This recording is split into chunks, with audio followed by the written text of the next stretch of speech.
వయస్సుతో వసంతమాడి వరించెలే సరాలతో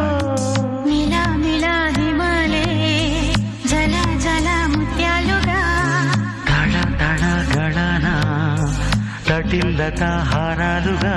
చేతులు తాకిన కొండలకి చలనము వచ్చనులే ముందుకు సాగిన ముచ్చటలో మూవను పలికెనులే ఒక స్వర్గం తల వంచి ఇలా చేరే క్షణాలలో అందాలలో అహో మహోదయం